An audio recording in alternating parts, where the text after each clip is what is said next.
What's cracking, everyone? My name is Ryan, and today we're going to be taking a look at a flagship level flathead earbud from Dunu Audio, the Dunu Alpha 3. Now, before I get into this, I do want to send a big thank you out to Dunu, who sent this in exchange for my review. All thoughts and opinions are of my own.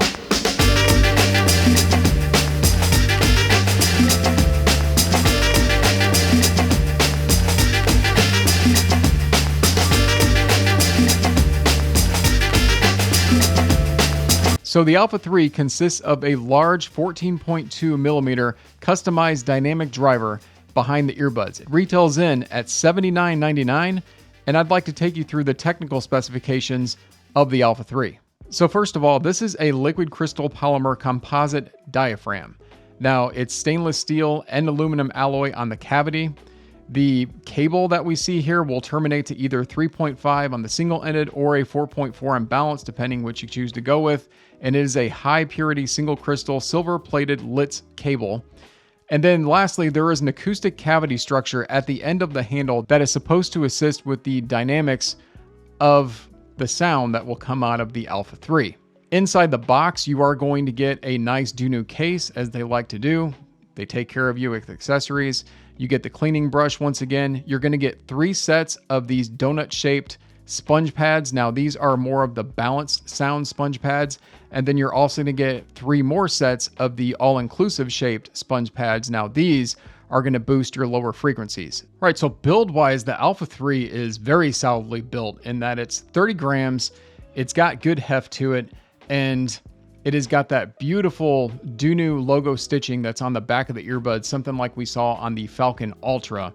And, I just really love the build of it. Now, comfort here, bear with me a second here, guys. I'm not a science major or, anybody that's an expert on anatomy, but I do at least understand functions of things. And I will tell you that on the ear, you've got the tragus that's here.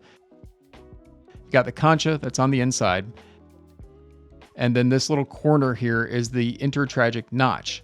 Now, all 3 of these are going to combine to give you some kind of a seal with a flathead earbud like this. So it's either going to rest and snuggle in there really well, or it's just going to rest a little bit more loose. And that is going to affect sound and bass response. And I know this for a fact because I tried this between just myself and my wife, who we have different ear shapes. My ears are a little bigger here, hers are not. And both of us agreed that, when you mess around, wiggle around with them a little bit, it's a little bit of a different type of feel and comfort. And I think depending on who you talk to, they could have a different sound impression because of that as well. So now let's go on and talk about sound, and you're going to see what I'm talking about, or hear what I'm talking. You're going to see what I'm talking about, but you would hear what I'm talking about if you hear what I'm seeing when I'm saying it when you're watching, right? Right, and so for sound, I want to talk to you mostly about the donut-shaped pads, because the all-inclusive pads, even though they boost lower frequencies, I feel like the rest of the frequency response sounds too off to me to really justify talking about those. But I will bring those up as we go through. Now, the donut-shaped pads, they're the more balanced pads. What I will tell you is with my ear shape, and that's very important to note, I didn't feel a lot of bass. There was some extension. I can definitely tell these have good extension, and that I had some felt bass, almost like planar bass, and that was unique to hear on an earbud. But there wasn't a lot of slam to the bass, and there wasn't a lot of body and fullness to the bass. In fact, there were times that it got muddy. There were times that it gets a little bit woolly. It's kind of a wet bass, so when things hit, it's kind of got that splashiness hit to it, and it's really track dependent on the bass response that you get. And a track to bring up on that track dependencies is called Make Us Stronger by Ghostwriter. Now, this is an EDM type track, but this was the perfect kind of bass for this earbud. If you throw that track up, you'll see what I'm saying. It's got some felt bass, it's got some hitting bass, but it doesn't hit and stay there. It just kind of moves on to the next. Don't confuse that with a lot of speed. I'm just saying that that's the kind of bass response that I get because of the fit that I get, and I don't get that fullness. Now, the muddiness I'm talking about, that happened on some hip hop tracks. It even happened on some of my jazz tracks that had a lot of, bass in them.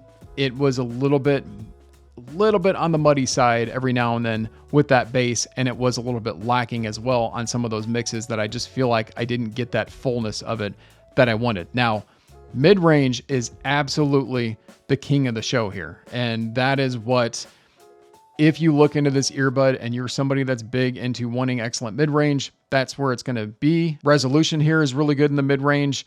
You know, vocals, things like that, they're not shouty. They're nice and detailed. They're nice and full. There's good breath to the vocalist in the mid-range of this. And there is one track I want to bring up, and that is Wildwood Flower by J.D. Allen. This track is all saxophone.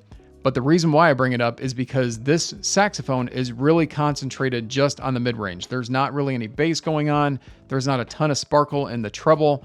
It really focuses there and shows you just the resolution and really the timbre capabilities of this driver. And it sounded beautiful. It was an excellent track. Was the one that I actually wanted to sit and listen to through and through. And then there's also Time Makes Two by Robert Cray.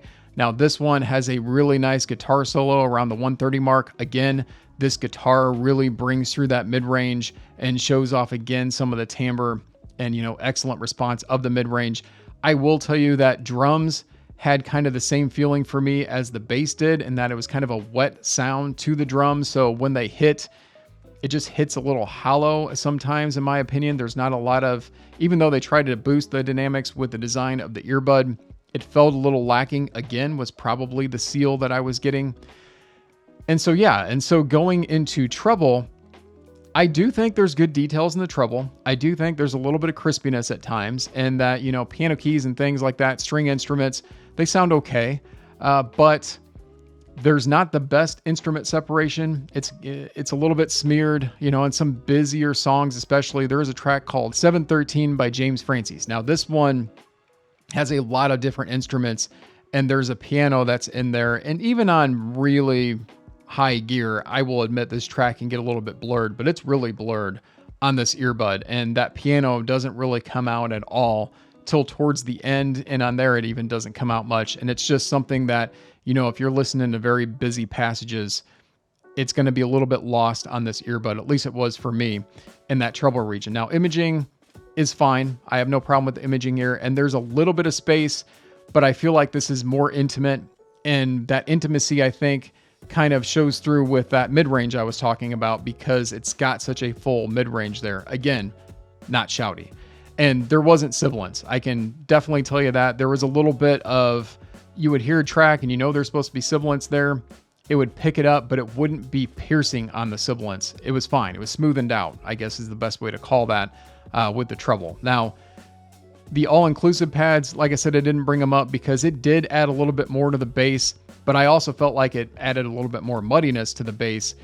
It made the mid-range even more smeared, in my opinion, and not as full, not as resolute. And then the treble was smoothened out even more. Just, I did not enjoy the sound of the all-inclusive pads. So there you go. All right, so to wrap this one up, if you haven't guessed already, you know, this is not something that is in my preferences, just because the fit, I'm not a fan of flathead earbuds, but I wanted to look at this from a nature of, you know, what would somebody else think? If you're looking for something that has excellent mid-range and you're not so concerned about the bass, then I think this could fit your preferences. Also, what kind of an ear shape do you have? And that's tough to tell with this unless you look up dimensions and try to measure it and all that kind of weird stuff if you want to do that. But it's really going to come down to fit. I did read some reviews as I was kind of going through my process, and I did see some people saying these had good bass response, and then others were with me and saying they didn't. That right there should tell you about the fit, because if somebody had these that fit nice and snug, they probably got fuller bass. And also, I would not recommend wearing these without the pads at all. I did try that. I took the sponges off completely and wore them, and they almost fell out of my ear a couple of times because there's no grip to it. So I do definitely think you got to use the sponges to get the best kind of sound response you can get. All right, guys, I'm going to wrap this one up. As usual, please like, please subscribe if you haven't done so already, and I will see you in the next one. Thanks for watching.